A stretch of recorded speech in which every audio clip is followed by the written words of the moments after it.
प्रदेश लोक सेवा आयोग से आवास और शहरी नियोजन विभाग के नव चयनित सहायक अभियंताओं को मुख्यमंत्री योगी आदित्यनाथ ने नियुक्ति पत्र वितरित किए। तो मुख्यमंत्री के सरकारी आवास पर आयोजित कार्यक्रम में सीएम योगी ने कुल 33 अभियंताओं को नियुक्ति पत्र दिया। इनमें सिविल अभियंता और इलेक्ट्रिकल मैकेनिकल अभियंता शामिल हैं। इसी पर देखिए रिपोर्ट।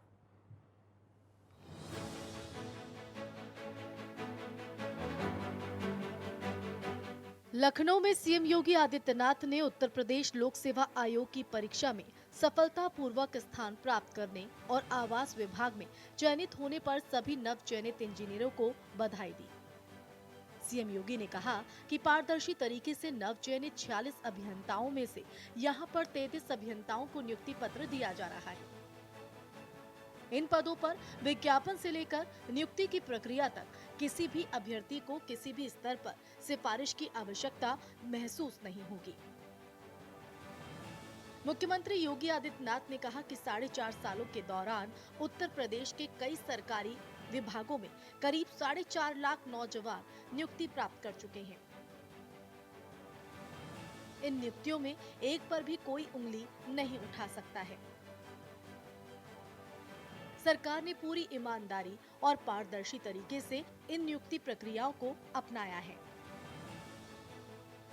पिछले 15 वर्षों में जितनी नियुक्तियां सरकारी विभागों या निजी क्षेत्र में हुई है, उससे कहीं ज्यादा नौकरियां इन 4.5 सालों में हमारी सरकार ने दी है। और मुझे प्रसन्नता है कि जिन 33 अभियंताओं का यहाँ पर चयन हुआ है, ये अलग अलग पृष्ठभूमि से जुड़े हुए, प्रदेश के अलग अलग स्थानों से जुड़े हुए हैं और सबने अपनी मेहनत से, अपने परिश्रम से, अपने माता पिता और अपने गुरुजनों के आशीर्वाद से यह स्थान प्राप्त किया है। दीपावली की पूर्व संध्या पर आपको यह सौभाग्य प्राप्त हो रहा है कि आप सब उत्तर प्रदेश आवास विकास से जुड़े हुए इस महत्वपूर्ण उपलब्धि के साथ चयनित हो रहे हैं। मैं इसके लिए आपको, आपके अभिभावकों को हृदय से बधाई देता हूं, अपनी शुभकामनाएं देता हूं। विगत 4.5 वर्ष के दौरान सरकार ने शासकीय नियुक्तियों को इसी पारदर्शी तरीके से संपन्न किया है। लगभग 4.5 लाख नौजवान अब तक प्रदेश के अंदर अलग अलग विभागों में सरकारी नौकरी प्राप्त किए हैं। एक भी नौकरी पर कोई उंगली नहीं उठा सकता। लखनऊ में सीएम योगी ने आवास और शहरी नियोजन विभाग के नव चयनित सहायक अभियंताओं को नियुक्ति पत्र वितरित किए। तो वहीं सीएम ने साथ ही नव चयनित इंजीनियरों को बधाई दी। सीएम ने कहा कि अब किसी भी अभ्यर्थी को किसी भी स्तर पर सिफारिश की आवश्यकता महसूस नहीं होगी। Desk report, network 10। खबर लखनऊ से है, जहां सपा से निष्कासित किए गए विधायक सुभाष पासी ने बीजेपी की सदस्यता ले ली है। उन्हें प्रदेश अध्यक्ष स्वतंत्र देव सिंह ने पार्टी की सदस्यता दिलाई। तो इसके पहले सुभाष पासी को पार्टी विरोधी गतिविधियों का हवाला देते हुए सपा से निष्कासित कर दिया गया। सुभाष पासी गाजीपुर जिले की सैदपुर विधानसभा सीट से सपा के विधायक थे। वो जिले के देवकली ब्लॉक के डिहिया गांव के रहने वाले हैं। वो 2017 में सपा के टिकट पर चुनाव लड़े थे और बीजेपी प्रत्याशी विद्यासागर सोनकर को उन्होंने हराया था। बीजेपी ज्वाइनिंग के बाद सुभाष पासी ने कहा कि बीजेपी की नीतियों के कारण ही बीजेपी में शामिल हो रहे हैं। प्रेरित होकर के मैं इस पार्टी की सदस्यता ग्रहण किया हूं। मेरे बड़े भाई कृपाशंकर सिंह जी, इनका मुझे हमेशा सहयोग रहा है। आज कांग्रेस में बहुत बड़े पद पे थे, आज भारतीय जनता पार्टी में महाराष्ट्र के उपाध्यक्ष हैं। दिनेश निरहुआ मेरा छोटा बच्चों की तरह भाई जैसा है, आज इस पार्टी में है। बहुत से लोग हमारे समाज के, और मैं जहाँ पे जिस जिला में मैं रहता हूँ, मेरे इर्द गिर्द 8 सीटें एससी सुरक्षित हैं और उन सीटों पे हम प्रभाव डालेंगे। यदि पार्टी ने मुझे मौका दिया है तो मेरी पूरी कोशिश रहेगी कि पार्टी के परचम को लहराने का काम मैं करूंगा। गोरखपुर में एसएसपी ने जिले में तैनात रहे 4 सर्किल के सीओ के कार्यक्षेत्र में बदलाव किया है। तो एसएसपी कैंप कार्यालय से मिली जानकारी के मुताबिक लाइन में रहे CO doctor Akhilanand Upadhyay CO Chaura Chauri बनाए गए हैं, जबकि सीओ चौरी चौरा रहे जगत राम कनौजिया को सीओ गोला की जिम्मेदारी मिली है। सीओ गोला रहे अंजनी कुमार पांडे को मंदिर सुरक्षा और मंदिर सुरक्षा की जिम्मेदारी संभाल रहे अनिल कुमार सिंह सीओ खजनी बनाए गए हैं। विदित हो कि सीओ खजनी रही इंदु प्रभा सिंह का प्रमोशन होने के बाद सीओ खजनी का पद खाली चल रहा था। इंदु प्रभा सिंह एएसपी यातायात गोरखपुर बनाए गए हैं। चित्रकूट जनपद में पत्थर खदान में होल करने वाली मशीन के हाईटेंशन तार की चपेट में आ जाने से 2 मजदूरों की मौत हो गई। मामला भरतकूप थाना क्षेत्र के गोंडा गांव का है, जहां महेश्वरी पत्थर खदान से बिना परमिशन के होल कर मशीन वापस लौट रही थी। तभी रास्ते में मशीन की हाई टेंशन तार की चपेट में आ जाने से मशीन में बैठे 2 मजदूरों की मौत हो गई। घटना के बाद मौके पर पहुंचे क्षेत्र अधिकारी ने मामले की जांच शुरू कर दी है और दोनों शव को कब्जे में लेकर पोस्टमार्टम के लिए भेज दिया है। फिलहाल घटना के बाद परिजनों में कोहराम मचा हुआ है।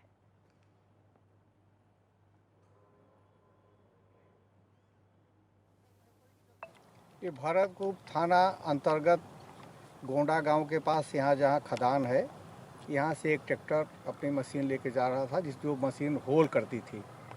उस पर ड्राइवर था और 2 आदमी और बैठे हुए थे। तो बीच रास्ते में जा रहे थे, वहाँ एक 11,000 वोल्टेज का हाई टेंशन तार है, जिससे मशीन की ऊंचाई ज़्यादा थी, जो तार में टच हो गई, जिससे ट्रैक्टर में करंट आ गया। तो जो अगल बगल बैठे थे उनको करंट से झुलस गए। हरदोई में देर रात अचानक बेसिक शिक्षा अधिकारी कार्यालय के बाहर रखी 3 गुमटियों और जिला कारागार के सामने रखी 2 गुमटियों में आग लग गई, जिसके बाद राहगीरों ने आग लगने की सूचना फायर ब्रिगेड और पुलिस को दी। सूचना के बाद मौके पर पहुंचे दमकल कर्मियों ने कड़ी मशक्कत के बाद आग पर काबू पाया। हालांकि आग कैसे लगी इसका अभी तक पता नहीं चल सका है, लेकिन आग लगने से भारी नुकसान हुआ है।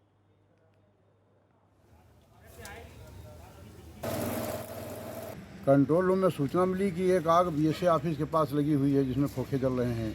एक दूसरी सूचना प्राप्त हो गई कि जेल चौकी के पास खोखे में आग लगी हुई है। तो एक गाड़ी रवाना हुई बीएसए ऑफिस के लिए, एक यहाँ के लिए, और दोनों आगों को काफ़ी मशक्कत के साथ पानी डाल करके बुझाया गया। तो वहीं श्रावस्ती के जिला अधिकारी नेहा प्रकाश ने भनगा के पटना खरगौरा स्थित शिवालिक महाविद्यालय में पहुंचकर मतदाता वोटर रजिस्ट्रेशन केंद्र का शुभारंभ किया। इस दौरान छात्र और छात्राओं को शपथ दिलाते हुए बताया गया कि मतदाता संक्षिप्त पुनरीक्षण अभियान का शुभारंभ हुआ है, जिसका उद्देश्य ये है कि सभी नागरिकों को, खासकर जिनकी उम्र 18 साल है, उनको अपने वोटर कार्ड को संशोधित करवाना है। वो अपने क्षेत्र में 7,13,027 तारीख को BLO पास जाकर अपना रजिस्ट्रेशन करवा सकते हैं। साथ ही मतदान के लिए लोगों को जागरूक भी करें। आज ये शुभारंभ हुआ है summary revision of electoral rolls का, मतदाता संक्षिप्त पुनरीक्षण अभियान का। तो इसमें हमारा उद्देश्य यही है कि हम सभी नागरिकों को प्रेरित करेंगे कि अपने जो भी उनका पोलिंग एरिया है वहाँ जाकर वो एज अ वोटर रजिस्टर करें, और जिनकी उम्र 1 जनवरी 2022 को 18 साल की है वो वोटर रजिस्टर अपने आप को करवा सकते हैं। तो कुछ ऐसे इसमें स्पेशल दिवस भी है, जैसे 7 तारीख, 13 तारीख, 21 और 27। इन स्पेशल दिवसों पर BLO अपने केंद्र पर बैठेंगे, तो सभी लोग उस दिन जा सकते हैं, अपने BLO से संपर्क कर सकते हैं। तो वहीं चंदौली के नौगढ़ थाना क्षेत्र के सोनभद्र बॉर्डर के पास मिट्टी निकाल रहे लोगों के ऊपर मिट्टी का मलबा गिर गया।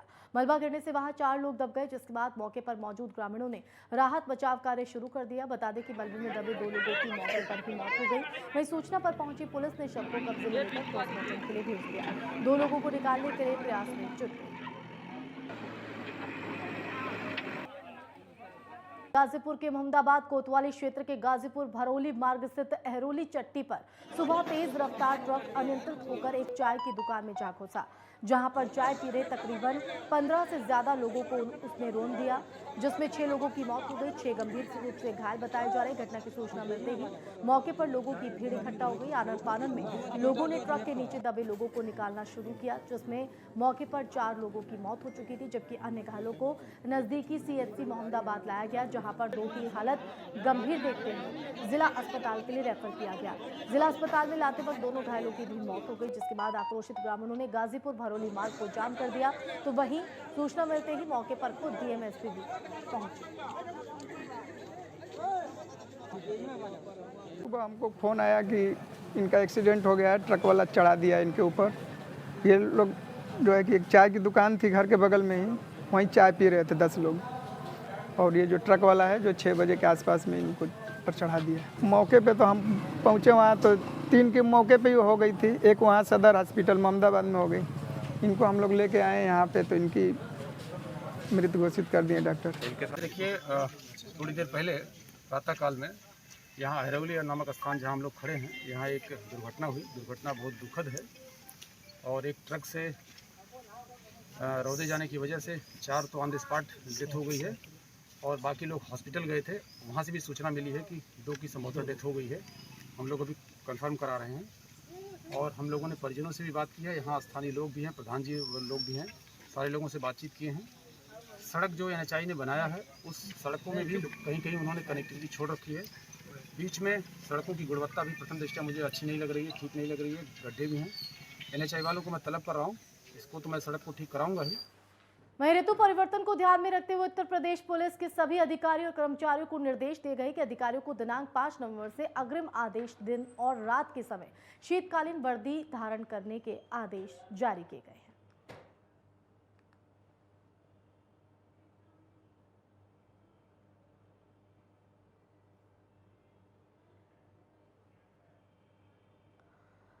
खबर चंदौली से है, जहां अंतर प्रांतीय गांजा तस्कर गिरोह का पुलिस ने भांडाफोड़ किया, जहां लग्जरी कार से तस्करी कर रहे गांजा तस्करों से 1 क्विंटल गांजा बरामद हुआ है।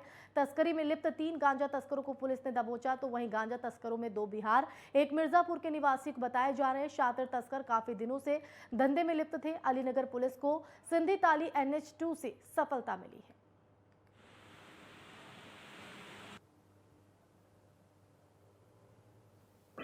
दीपावली त्यौहार को लेकर के जो सतर्कता बरती गई है, वाहनों के सघन चेकिंग अभियान चलाए जा रहे हैं। आज रात में अलीनगर थाना क्षेत्र में सिंधी ताली के पास चेकिंग के दौरान एक संदिग्ध इनोवा कार दिखाई पड़ी, जिसको रोका गया। उन लोगों ने भागने का प्रयास किया, लेकिन हमारी पुलिस टीम ने दौड़ा करके पकड़ा। उसमें 100 किलोग्राम गांजा मिला है जो अवैध है, जिसकी कीमत लगभग 7 लाख रुपए होगी। और उसमें से 3 लोगों को पकड़ा गया है, जिसमें से 2 बिहार के रहने वाले हैं और एक उत्तर प्रदेश का रहने वाला है। हमीरपुर में बीच सड़क 2 शराबी भाई आपस में भिड़ गए और बीच सड़क सरेआम जमकर दोनों के बीच मारपीट हुई। छोटे भाई ने बड़े भाई को जूतों से पीटा। मारपीट का वीडियो सोशल मीडिया पर जमकर वायरल हो रहा है। मारपीट के दौरान सदर कोतवाली पुलिस नहीं दिखी और मामला सदर कोतवाली इलाके के जिला पंचायत ऑफिस के मेन गेट का बताया जा रहा है।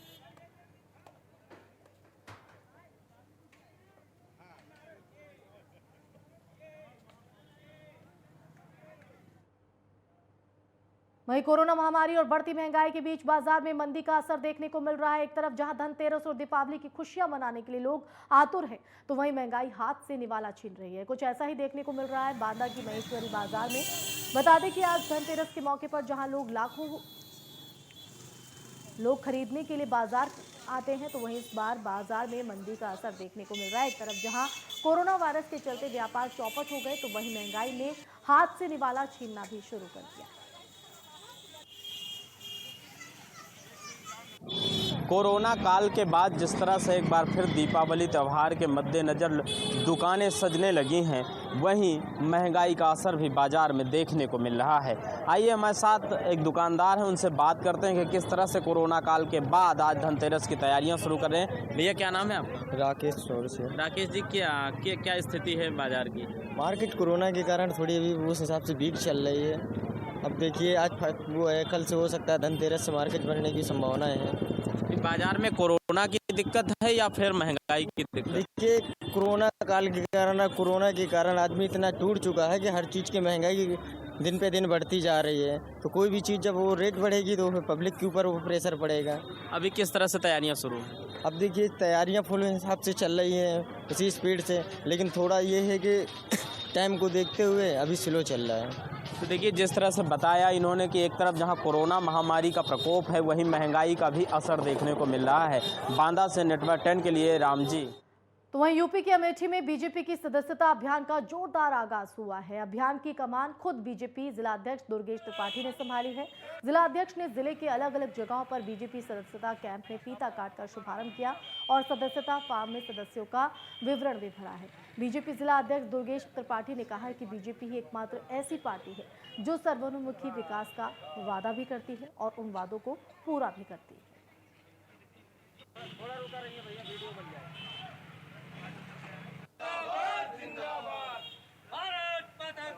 सदस्यता अभियान का एक कैंप है भारतीय जनता पार्टी से जुड़ने के लिए, भारतीय जनता पार्टी से सबको जोड़ने के लिए, सर्व समाज को अपने साथ लाने के लिए भारतीय जनता पार्टी के कार्यकर्ताओं ने सदस्यता अभियान का एक कैंप लगाया है। उसी कैंप की शुरुआत आज गौरीगंज विधानसभा के मुसाफिर खाना मंडल में की गई है।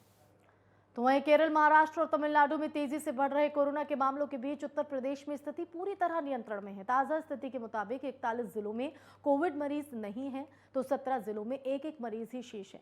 बीते 24 घंटों में 1,38,271 नमूनों की जांच हुई, जहां गौतम बुद्ध नगर और प्रयागराज में 2-2 और बलरामपुर, बस्ती और गाजीपुर में 1-1 नए मरीज मिले हैं। इसी अवधि में 10 मरीज स्वस्थ भी हुए हैं। फिलहाल प्रदेश में कुल 102 कोरोना मरीज हैं। इसके साथ ही दूसरे राज्यों की स्थिति को देखते हुए उत्तर प्रदेश में सर्विलांस और जागरूकता अभियान तेज कर दिया गया है।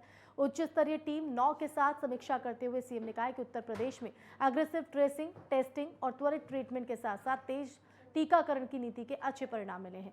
लेकिन लगातार कोशिशों से आज ये संख्या महज 102 बची है।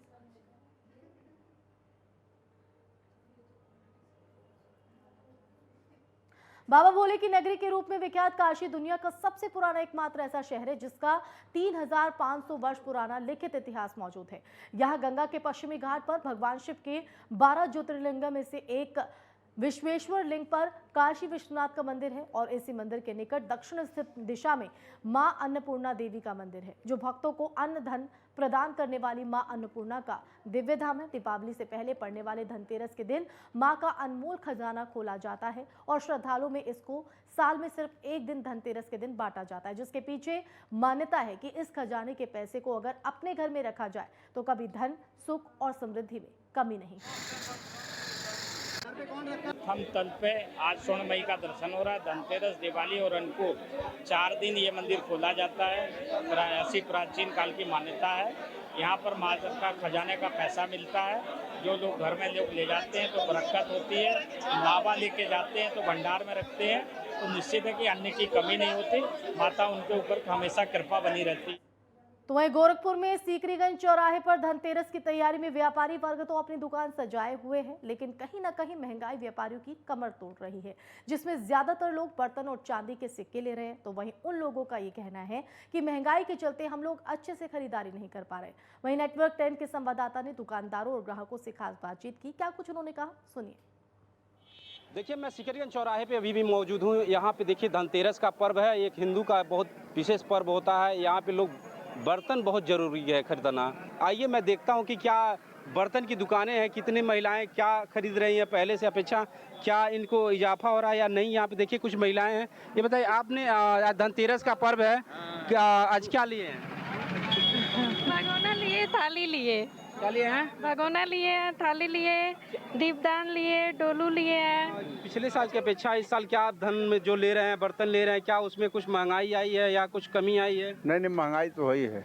क्या इस पे जनता पे असर पड़ रहा है? क्यों नहीं पड़ेगा। पिछले साल आप क्या लिए थे? थाली लिए थे। और इस साल क्या लेंगे? अब देखिए कुछ ले रहे हैं। उससे बड़ा ही अमाउंट का लेंगे कि कम का लेंगे? लोटा लेंगे। अच्छा, यानी उससे कम ही का लेंगे। हाँ। और भी देखिए यहाँ पे जो है दुकान के मालिक हैं वो भी हमारे साथ हैं, उनसे बात करेंगे। ये बताइए सेठ जी, आप जो है कि हर साल जो है दुकान लगाते हैं और इस साल पिछले साल की अपेक्षा क्या आपको इजाफा हो रहा है या घाटा हो रहा है? नुकसान जा रहा है इस बार। इसका रीजन क्या रहा? महंगाई बहुत चरम सीमा पे है। अच्छा, कस्टमर लेना पसंद नहीं कर रहे हैं। देखिए यहाँ पे हमारे साथ थे जो कि दुकान के मालिक ये भी कह रहे हैं कि महंगाई जो है कि चरम सीमा पे है और जिसके नाते दुकानदार और व्यापारी और ग्राहक तीनों लोग परेशान हैं, जिससे इनको बेचने में भी काफ़ी दिक्कत हो रही है और ग्राहक को लेने में भी। संकट मोचन मिश्रा, नेटवर्क 10, गोरखपुर।